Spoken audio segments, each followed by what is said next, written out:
자, 그리고 또 정부 정책에 따른 기대감을 가질 수 있을 만한 재료들이 있을지 좀 살펴보겠습니다. 어제 재내 연련 재무장관도 왔고, 자, 관련 소식이 우리 시장에 어떤 영향이 있을까요? 오늘은 인사이트 K의 배종찬 소장과 함께합니다. 어서 오십시오. 안녕하십니까? 안녕하세요. 안녕하십니까? 저는 이제 증권사 투자 전략 팀장을 하다 보니까 제일 먼저 여쭤보고 싶은 게 이제 예. 주식 관련된 정책이에요. 많이들 쏟아졌습니다. 뭐 대주주 조건이 조금 완화됐다라든지 뭐 기업 법인세 완화까지 나오고 있는데 솔직히 말해서 잘 안 먹히고 있거든요. 네. 아직까지는. 네. 물론 경기적인 측면도 있겠지만 언제쯤 효과를 볼 수 있을지 그게 제일 궁금해요. 그럼 뭐 제가 어떻게 알겠습니까? 최고 전문가라도 알기 쉽지 않은데 저는 시간이 네. 걸릴 수밖에 없다. 적어도 그 시간은 빠르면 연말일 테고 연말, 대체로 내년이 될 가능성이 높다. 내년. 왜냐면 쉽게 이렇게 이해를 하시는 게 좋은 것이 일단은 정시가 좀 더 본격적으로 회복이 되고 그제서야 정시안정기금이 됐든 대주주 조건 완화가 됐든 기업 법인세, 특히 이제 법인세 완화를 지금 윤석열 정부에서 강조하고 있거든요. 그때 우리가 그렇잖아요. 음식이 좀 돼야 그때 MSG를 집어넣어야지 음식이 지금 끓지도 않았어. 그리고 요리가 준비도 안 했는데 MSG만 뿌려도 된다고 해서 요리가 되는 게 아니잖아요. 그렇죠. 그러니까 이 부분은 시간이 좀 이제 걸릴 수밖에 없던데 여기서 핵심적인 것은 우리가 정시가 얼마만큼 좀 세계 경제가 빨리 회복이 되느냐. 뭐 피크가 지났다. 뭐 9월이 될 것이다. 10월이 될 것이다. 아니다. 내년이다. 심지어는 좀 비관론적인 입장에 서 있는 전망은 내년 한 중하반기일 것이다. 이런 이야기도 나와요. 실제적으로. 그러면 이때 우리가 어떤 대비를 사실 하고 있어야 되냐. 정부는 제도적으로 정비를 하고 있습니다. 그럼 개인 투자자들은 지금 보면 상당히 현금적으로 확보를 해놓고 있지만 빚이 남아있는 경우가 있거든요. 네. 이럴 때 빚 좀 갚아야 돼요. 다 갚을 수는 없지만 어느 정도는 갚아놓고 현금을 확보하면서 그래? 저건 종목이 괜찮은데 저가 매수를 할까? 이렇게 들어갈 수가 있어야 되는 거죠. 그러니까 개인이 투자 여력을 갖출 수 있는 또 분명하게 투자를 할 수 있는 뚜렷하게 투자를 할 수 있는 그런 눈을 가지는 것도 중요하지만 자금이 있어야 되잖아요. 그러려면 그 시점이 바로 지금이다. 대비를 충분히 해놓고 있어야 빨리 오면 올해 내로 돌아오든 아니면 내년이 되든 그 회복되는 그 정시에 대한 대비가 가능하다는 얘기예요. 그렇지 못하면 계속해서 지금 정부에서도 나오는 이야기가 개인 빚이 많아졌다. 이야기를 하고 있거든요. 맞아요. 영끌 비투 이야기를 하잖아요. 그러면은 우리가 또 속수무책이에요. 또 이 시기 다 놓치고 우리가 코로나 국면에서 반짝할 때 잠깐 그냥 수익을 올렸다. 이거밖에 안 되는 것이거든요. 지금 이 시기가 아유 답답해. 어디에 투자해야 돼? 우리 매일경제 TV 봐도 답이 안 나와. 이러신 분들이 많은데 지금 이때 준비를 하고 있어야 돼요. 네. 그 준비를 하기 위해서는 매일매일 전문가들의 TV를 보면서 나는 어떤 그림을 그려야 될지 그 설계를 해놓고 계셔야 되는 것이죠. 예. 자, 좋습니다. 우리도 가장 어두운 국면은 지났다. 예, 여러 가지 재료들도 판단을 하고 있는 만큼 어떤 이런 정책들이 효과가 내년쯤 나타날 것이다. 얼마 전에 증시안정기금 얘기도 나왔고, 그렇죠. 예, 숫자로 봤을 때 얘기만 나와도 시장에는 호재로 작용을 했었습니다. 자, 그리고 어제 옐런 장관이 한국에 와서 네. 대통령도 만나고 또 LG화학도 방문을 하고 여러 가지 이야기를 한 것 같은데 어떤 포인트가 가장 중요할까요? 우리가 이럴 때 잘 읽어야 돼요. 예. 자, 그러면 옐런 장관이 방한을 하면은 환율 문제가 해결될까? 아니에요. 맞아요. 여전히 고환율 문제는 이것도 빨리 해결책이 안 나옵니다. 그러면 1,460원까지도 올라갈 수 있다는 이야기가 나와요. 물론 중간에 등락이 있겠지만. 그래서 고환율일 때 그러면 어떤 투자를 해야 될까? 이걸 파악하고 끄집어내는 게 더 중요하죠.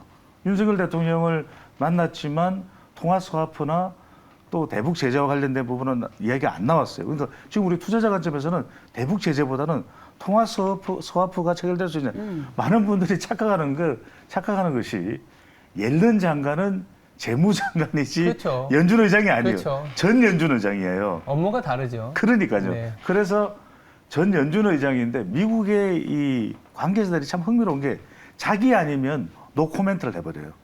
그러니까 윤석열 대통령도 관련돼서 어차피 대통령하고 이야기를 한다고 해서 제네스 옐런 의장이 이거 제가 결정할게요. 걱정하지 마세요. 그 제롬 파월, 이거 뭐 내가 다 알아서 해요. 이렇게 되는 시스템이 아닌 거예요. 그러니까 지금 고환율은 그러면은 계속된 리스크가 될 가능성이 높을 수도 있다. 그럼 여기에 대한 대비를 우리 개미 투자들이 하는 게 굉장히 중요하고 흥미로운 게 뭐냐면 지금 아마 관련된 그 지표가 있으면 보여주시면 좋을 것 같은데 오히려 지금 고환율일 때 엔저일 때 우리가 투자해서 뛰어들 수 있는 게 어떤 것이다? 뭘까요? 어떤 종목일까요? 그 종목은 일본으로부터 장비를 들여와야 되는데 또 수출할 때는 그만큼 우리가 경쟁력을 가질 수 있는 거다.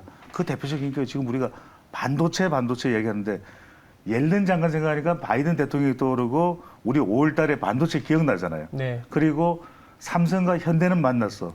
이번에 옐런 장관 어디 간지 아세요? 마곡지구로 갔어요. LG를 만난 거야. 그럼 이건 뭐다? 하여튼 LG가 관련돼서 지금 이노텍 같은 경우에 반도체 기판이 있잖아요. 그러니까 반도체 기판 쪽에도 여러분들이 좀 더 관심을 기울일 수가 있다. 그러니까 옐런 장관은 상징적인 의미에서의 통화 수합부보다는 우리가 이제 정치 군사 동맹에서 이제 산업기술 동맹으로 갔다가 그 지점이 불과 얼마 전이었어요. 이번에 옐런 장관 방한하면서 윤석열 대통령이 끄집어낸 카드가 뭐냐면 경제 금융 안보로 가자. 경제 금융 동맹으로 가자. 상징적 의미예요. 그래서 이 상징적 의미에서 고환율 문제가 되는 것이 아니라 여차하면 미국과의 관계를 강조하면서 미국 정치와 한국 정치에서 동반 안정화되는 쪽으로 가보자는 것을 도모해보자. 이런 상징적인 의미.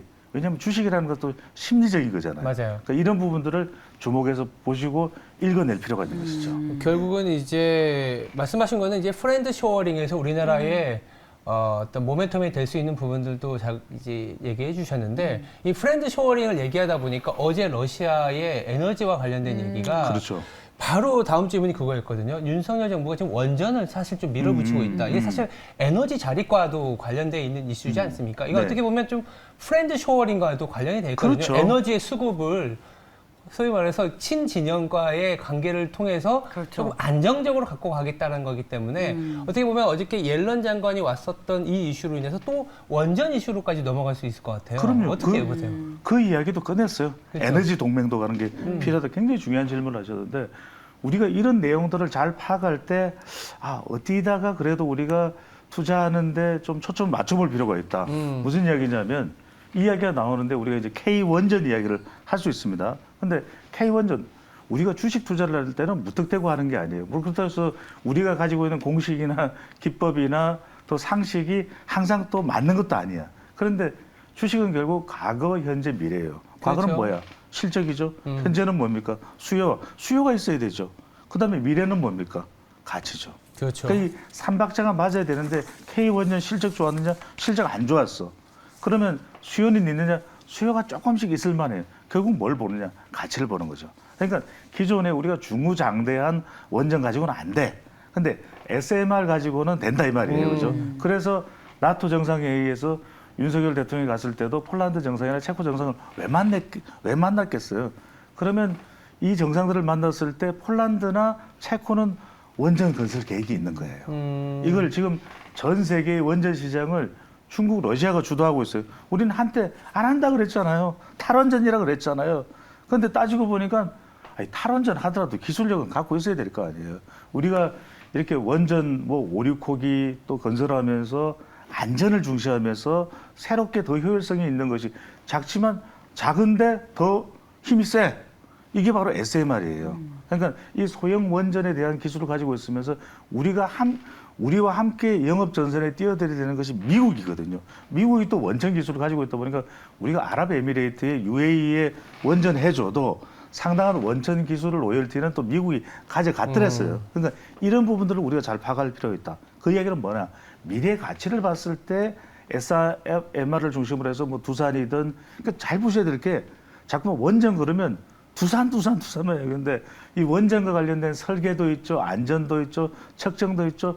이런 기술을 가지고 있는 그 밸류체인 기업을 보시라니까요.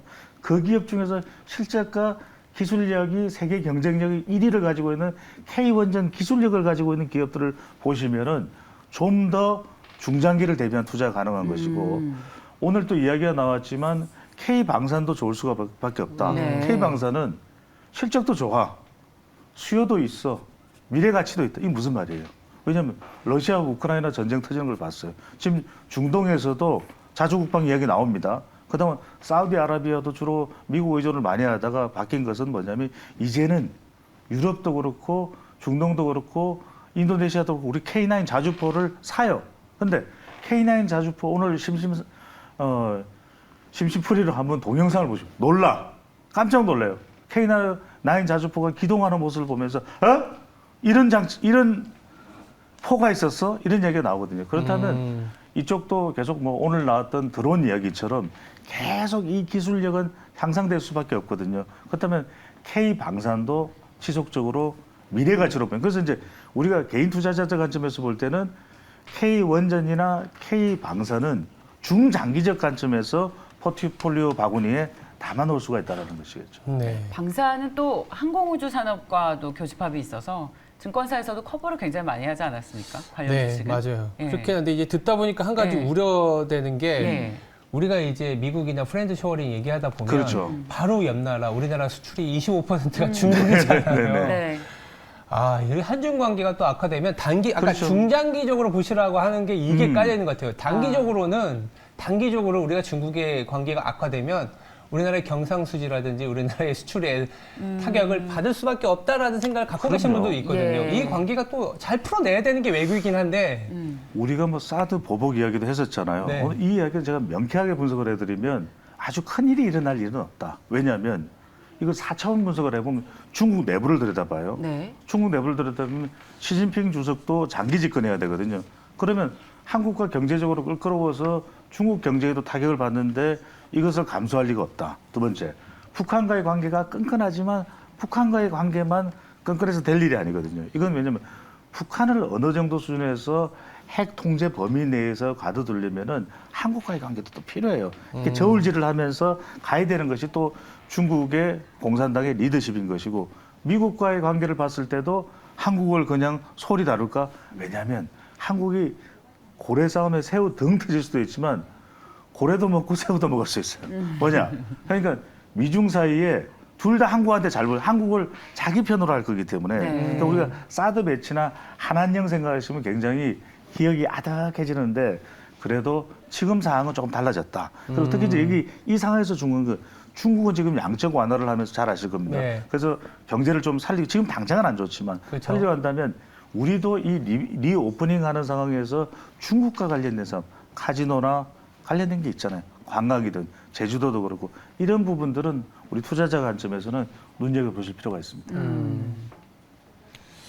알겠습니다. 자, 그러면 국내 이슈에 예. 대한 거 마지막으로 한번 질문을 해볼까요? 예, 정책 희망 모멘텀 GTX 이게 희망이 될 수 있을지 그리고 또 앞으로 기대할 수 있을 만한 정책 모멘텀은 뭐가 있을까요? 부분적인 희망이 됩니다. 왜냐하면 예. 지금 원희룡 국토교통부 장관은 정치 장관이잖아요. 예. 정치 출신이잖아요. 그러다 보니까 원희룡 장관한테 윤석열 대통령이 용산 대통령에서 한 이야기는 뭐냐. GTX-A를 빨리 당겨라. 공기를 당겨라. 이 이야기를 했는데 난공사예요. 아주 지하 30m, 40m에서 파 들어가서 이 급속 이 쾌속 열차를 만드는 거잖아요. 이게 쉽지 않은 것인데 왜냐하면 윤석열 대통령은 대선 때 약속한 게 있거든. 김포 사람들 빨리 서울로 또 통근할 수 있도록 해주겠다. 이 약속한 게 있기 때문에 이 공기를 당겨라. 그러니까 지금 진행 중인 것은 GTX A, B, C예요. 자, 근데 아니 D, E, F도 있었던 거 아니냐? 근데 D, E, F까지는 당장 못해. 이건 예비 타당성으로 가야 돼요. 그러면 GTX가 앞으로 이 건설 쪽에 희망을 줄 수 있습니다. 왜냐하면 공기를 앞당기라는 건 더 투입돼야 되잖아요. 물리적으로. 그런데 더 중요한 것은 아파트를 공급하는 거니까 좀 건설사 쪽에 지금 정책에 대해서 말씀하셨으니까 더 주목을 해보실 필요가 있을 테고 또 하나 중요한 것이 결국 세금을 가지고 이야기를 하고 있는데 법인세 또 양도거래세 부동산 쪽으로 이야기를 하고 있거든요. 개인과 관련된 게 별로 없어요. 대기업은 법인세인데 개인과 관련해서 어떻게 근로소득세를 좀 더 줄일 수 있는 방법이라든지 전통시장을 강화하기 위해서 지출한 부분들을 다 세금으로 빼주든지 절세로 바로 이런 부분들을 좀 주목해 보시면 우리가 이른바 내수주 쪽도 이런 정책적 테마에 올라타서 괜찮을 수도 있겠다. 이 부분도 편의점을 비롯해서 좀 눈여겨보실 필요가 있겠습니다. 편의점 알겠습니다. 주식, 건설 주식 얘기까지 나왔네요. 네. 자, 그리고 오늘 또 원자력 발전 관련 주식에 대한 아이디어도 많이 공유가 되는 것 같습니다. 네. 투데이 인사이트, 인사이트 K의 배종찬 소장과 함께했습니다. 고맙습니다. 감사합니다. 감사합니다.